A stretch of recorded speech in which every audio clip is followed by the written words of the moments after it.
Hey y'all, this is TCA Gaming, and in this video I'm going to go over quickly a few things that I picked up, a recent restock from my distributor, as well as let's talk about box pricing versus cases and booster packs, and then we'll open up some product at the very end to make sure we're still keeping it a little bit fun. Alright, so pick this up off of a guy, you guys know him, but just in case he doesn't want me to reveal his name, I won't. So I picked up these right here. You guys can see it's the VMAX for Rayquaza and Umbreon. Sold them at 80, or he sold them to me at 80%. So we agreed around $3,600 is what the price that I paid for these two. They're pretty nice. This one's a little bit OC, but super great condition around the edges. The front looks a little bit better.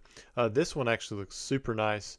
I think the back is almost perfect. The front, it looks like it's slightly off center, left to right, but it could just be the way sometimes it's distorted a little bit just from the edge, the way that the PSA plastic kind of hits there. But this one's real. I think this one's a little bit nicer than this, but the condition on both of them, they're like 10-10.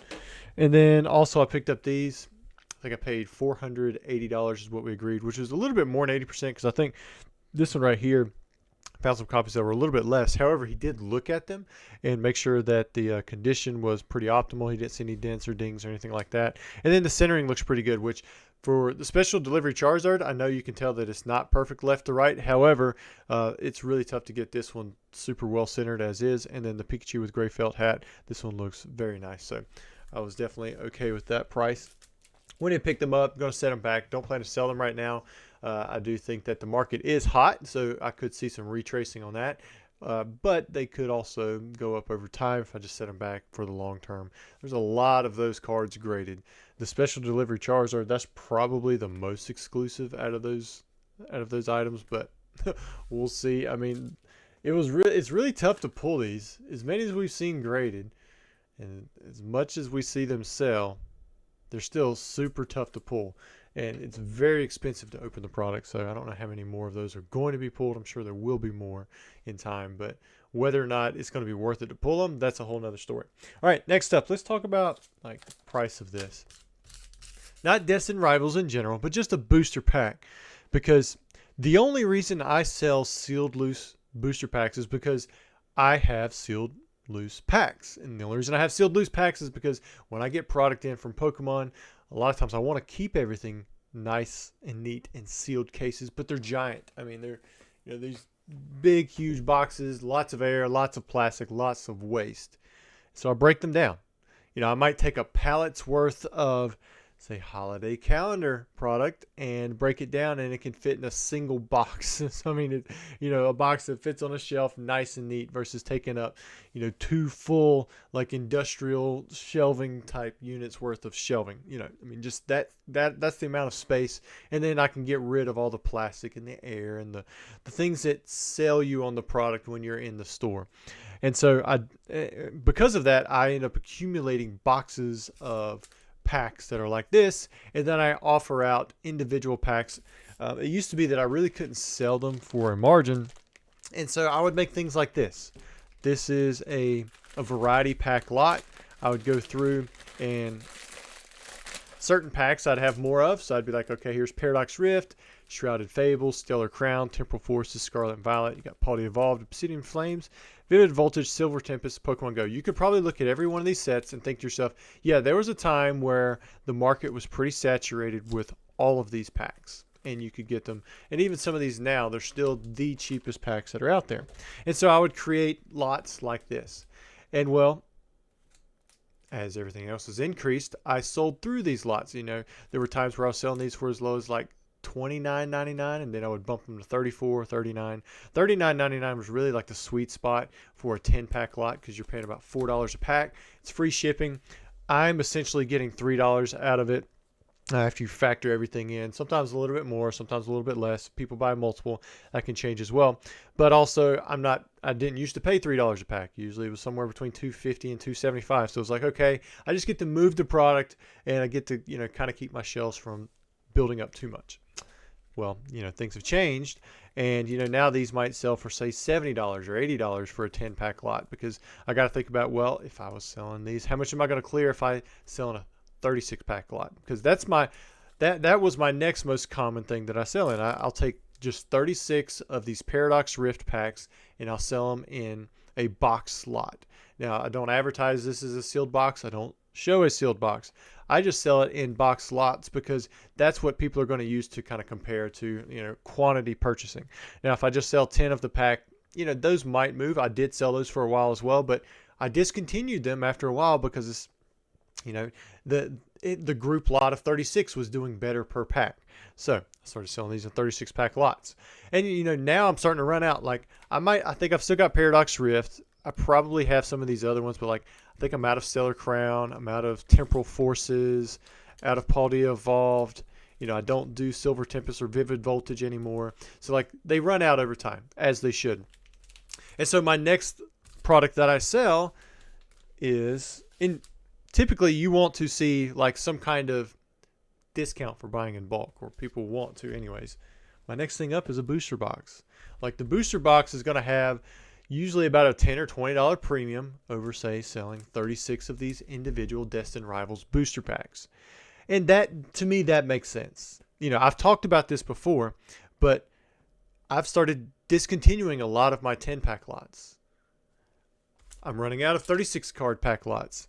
And now I have booster boxes that I still sell for many sets, but I'm down to the point where I don't want to sell the booster boxes anymore because there is such a premium on this.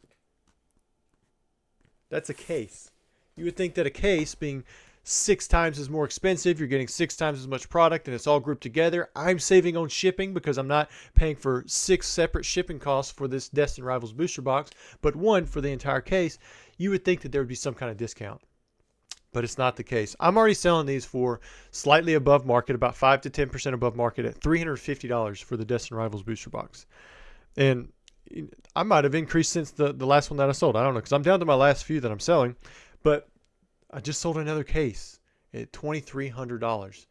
And that comes out to about $380 a box. So not only am I paying less per shipping, and I'm having to only ship it once, so it's less work, but I'm getting more per box. It's and as I'm running out of these Destined Rivals booster cases, it's I don't want to continue to leave my price the same, because I could sell out of every booster case I have right now of Destined Rivals, which is only about 30 or so cases, probably for $2,000 a case. And that would be roughly about what the market price is for a Destined Rivals booster box. And it would be simple, but I wouldn't have any more. And then if there are future price increases, then, I'll lose out on that. On the flip side, if we see massive reprints of this, which I would imagine there's going to be reprints of this Destined Rivals booster case, because Destined Rivals just come out. But who knows when we're actually going to see those reprints and what price distribution is going to give it to us for. I could be potentially losing out on that money if, the prices do come back down to MSRP. A lot of people are claiming that it will. A lot of people are claiming that it won't. I don't think anybody knows. I'm just kind of selling with the market, but I try to slow sell with the market. However, when I run out of this next case of Destined Rivals booster boxes, I'm probably just going to stop selling booster boxes unless I can price it up into a price range that would make it more beneficial than selling it as a case, because right now the case is much more beneficial. It's less work, it's easier to monitor, and it doesn't make sense. It used to be flip-flopped. Again, I know I've mentioned this before, but it's gotten so hard in the case. It's leaning towards that's the better deal for me as the seller, that I'm going to start to discontinue selling booster boxes. As I run out, I'm not going to sell them anymore. I just ran out of Astral Radiance, the last sealed single box that I had, and I have 3 or 4 cases left. I'm I'm not going to bust the case. I'm losing value literally by just trying to sell it individually. So I am working harder to lose money on a product. And now, this might not always be the case. There's some people who, when they get in their product, they don't order an exact amount of, say, quantity 6, so they have extra single boxes. Of course, you're going to sell those. You can't sell them as a case. But as long as I'm getting in case quantity, I'm going to try to sell it as a case. It makes sense. It hasn't always been that way, and it may not always be that way in the future. But the way it sits now, it's going to make it harder for me to sell the individual box, and I'm making less, so there's really no point. So I'm gonna start leaving these sealed, what I have left anyways, and as I slow sell them, because once this one sold at $2,300, I increased the price. My price now on a case is, it's no longer $2,300, and I dropped the wrong thing there. It's actually up to $2,600. I'm gonna just wait until the price goes up to that point before I sell another one, or if say here in 2 months I haven't sold any. Check the market. If the market has come back down to like $1,800, then I should probably sell at that point, and I'll adjust accordingly. But I've never been that guy who wants to move everything all at once, and I think that serves me well over time because I do have some product to set back, even through like the early Scarlet and Violet sets. I didn't want to sell the boxes when they were only worth $80 because it's like I'm losing money. I'd rather just sit on it, find some other way to make money in Pokemon and sell that. And so that's pretty much what I'm going to talk to you about with that. I did mention there was a restock. I don't know if it was a reprint or not, but we've got Twilight Masquerade. And so I was reached out to from a representative at my distributor. Said, hey, we got some of these in. Would you like them? And they were $50. So these were not cheap. I mean, they were exactly at MSRP. And if I went to sell this online now, I think I saw where some people were selling them for like $75 a piece or so. $15, $25. I mean, yeah, there's some margin there, but how much am I going to lose in shipping? I'm going to lose another $10 or so in shipping if it goes to Alaska, because I can't control exactly where things are shipped to. Or if it goes to Montana, I might lose $15 in shipping for something like this, which is kind of crazy. And then you've got your eBay fees and everything else. So it's like, I'm probably not even going to do anything with this right now, but sit on them. I'm going to take these Twilight Masquerade Elite Trainer boxes, and I'll just kind of wait for everybody who's buying them and has the opportunity to continue to buy them with their weekly limit.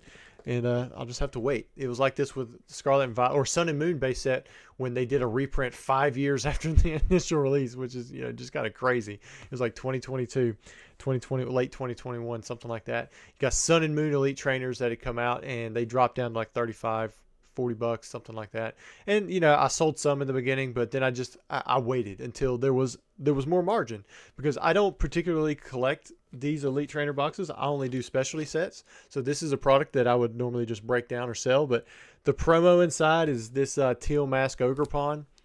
That's not a good promo. I mean, it's okay. It's an illustration rare, but to me, it's not like the Bulbasaur that we're going to see. I don't even know if that's from Elite Trainer. It might be from something else. But, some of these other Elite Trainers, like the Magneton, I think is a better one. Then there's been other good ones like the Eevee from, I think that was Prismatic. But there's been really good promos that I intentionally grade because I like the artwork. I like the name. The Ogerpon, I've graded a bunch of those. Haven't sold hardly any. Maybe it'll do better in the long run, but right now it's not worth it for me to break down for the packs. It's not worth it for me to break down for the promo, and it's not really worth it for me to sell online because there's not hardly any margin. So this is something that I'll just sit back. I'll wait for the margin to increase, and then I'll sell it. But for now, it's just going to take up a lot of space because these are Elite Trainers. I mean, they already have I guess they're better than some products. They're not as good as booster boxes, but they're better than, say, like UPCs or collection boxes where you get 4 packs. At least with these, you get 9 packs, and they're all compact into a nice case worth of 10 of them. All right, guys, that's all that I had for you. Just want to talk with you a little bit about the market. And then I'm not actually going to open up that 110-pack lot because I did something similar to that in the previous video. We're going to open up Crown Zenith. I like Crown Zenith. I still think it's one of those sets where the cards inside of it, there's nothing that's like huge standout, $1,000 or anything like that. But it could have cards like that sometime down the road. The gold cards are really nice. So are some of the Galarian Gallery. Look at that. Turtwig. There's his ACM. Plus the pull rates just for Crown Zenith, they're really nice as it is. So I definitely appreciate being able to open 10 packs and likely get 5 or 5-ish on average hits. Now, that might not happen with this. We may only get the Turtwig. I highly doubt that'll happen. But it also wouldn't surprise me if we got 10 hits, because you can hit 2 hits in a single pack. Although we are 1 for 3 so far. If you are watching, Jameson, I heard that you guys watch almost every video. So, wanted to say hey. Hope we see you guys soon. And we'll say hey to your mom and dad too. All right, nothing there. Man, ever since I said something, no hits. Maybe I need to do my own little ding thing. There's Sharon's Care. Got a full art. Which Crown Zenith, that was probably the last product that I remember where there was an elite trainer and it come out and we were told by distro we can order as many as we want. We just got to put in that pre-order. Look at that. Nice Zera Aura V-Star. Little OC, but still very nice. Full art Galarian Gallery. And I think I put in, I can't remember how many I ordered. I want to say I ordered like 300 or so. And it was just like whatever, you want, just go ahead and put in an order for it. And of course, once I got the stuff in, I didn't have room for it, so I broke every bit of it down.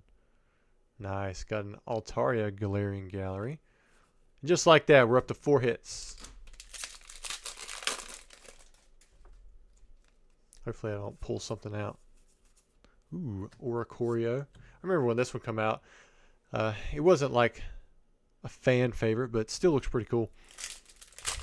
I think I didn't like it because I want to say it was in Guardians Rising. There was a lot of promos that come with like the League that were all Oricorio, and it was just an Oricorio with a different color in each one. Man, look at that. Another Zera Aura V-Star. Galarian Gallery full art. Yeah, now we're doing pretty good. We just heated up pretty good. Oh, we're going to get another hit. What do we have here? The Zera Aura VMAX. Nice. My wife picked up one of these. It was a cameo. She's still collecting all the cameos. All right, last pack. Can we get another hit out of here? We'll find out, I guess. Looks like we might have. Ooh, got the Hisuian Gudra, Galarian Gallery. Oh, and a Leafeon V. So look at that. Lots of hits. Typical Crown Zenith. Was it 1, 2, 3, 4, 5, 6, 7, 8, 9? So I guess you could say this is higher than typical Crown Zenith, but still doesn't surprise me that we hit 9 hits, even though we had, 3 packs in a row or 4 packs and something like that where we just didn't hit anything. Lots of cool stuff. Thanks, guys. Hope you enjoyed watching the video, and hope you are okay with me rambling about random stuff about booster box pricing. I already know my prices are high, but it's crazy how to see like how we can watch prices tick up, and then whenever I sell one, then I can just put another one back up there, and eventually it'll sell in time, and if it doesn't, I take notice, and then I can drop the price. But right now, Pokemon is still pretty hot. There's a lot of products that have started to dip a little bit, but there's still a lot of products that have potential. And so I hope you're always looking out with the market and just checking to see, where there could be some value, where you value things. A lot of times it's not so much about, can I buy it today and sell it tomorrow for a higher price? It's can I buy it today and can I hold it for a year or 2 or 3 or 4 or 5? Or the longer you hold, usually you just have a better shot and of that thing accruing in price. However, you can run with it. You can run with things really hard. If you can flip things constantly, can you make more money? And for me, I like the long game now. I used to do a lot of the hustle, and I still do hustle with certain items. But the long game usually pays off really well if you can learn to hold those products, especially sealed products, and not open them. Like I wish I could just set back cases of everything, but what point do you become a hoarder? So anyways, I could ramble on that for a while. I appreciate you guys coming in here watching the video, and for those of you who've been supporting me through all of these videos, and I hope to have another one coming out very soon for you guys. Thanks.